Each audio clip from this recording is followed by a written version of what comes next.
হজরত ওমরের কাহিনী শুনতে চান? হজরত ওমর রাদিয়াল্লাহু তাআলা আনহু ছিলেন একজন কাফের। ইসলাম গ্রহণ করার আগে উনাকে সবাই ভয় পেত। উনি যখন জমিনের বুকে খোলা তরোয়াল নিয়ে যখন ঘুরতেন, সমস্ত মানুষ উনাকে দেখে থরথর করে কাঁপত। সেই হজরত ওমর রাদিয়াল্লাহু তাআলা আনহু যখন আমার নবীজির মাথা মোবারক কাটতে গেছিলেন, তখন সেই ওমর ইসলাম গ্রহণ করে দিনের মধ্যে ইসলাম গ্রহণ করে ফেলছেন।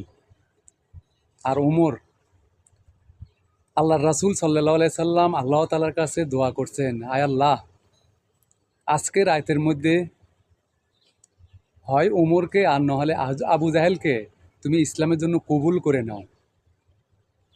আমার নবীর দোয়া আল্লাহ তাআলা কবুল করে নিছেন।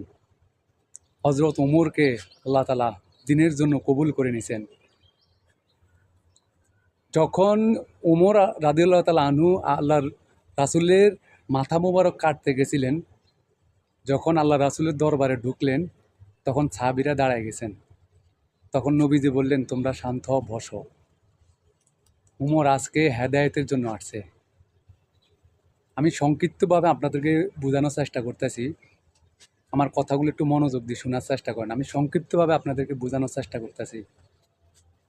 সেই ওমর আল্লাহ রাসূলের দোয়ার বরকতে উনি ইসলাম গ্রহণ করছেন। আর ইসলাম গ্রহণ করার পরে আল্লাহ তাআলা উনাকে এত পরিমাণ মর্যাদা দান করছেন, অর্ধ দুনিয়ার বাদশা বানায় দিয়েছেন। সুবহানাল্লাহ। যে ব্যক্তি আল্লাহর রাসূলের কথা মতন চলবে, দুনিয়া ও আখিরাতে তাদের জন্য উত্তম প্রতিদান রেখে দিয়েছেন আমার আল্লাহ। ওমরের কাহিনী যদি আমি বলতে যাই, সারা রাত্রে শেষ করলেও কিন্তু বলতে পারবো না। তাই আমি সংক্ষিপ্ত আপনাদের মাঝে কিছু কথা তুলে ধরছি।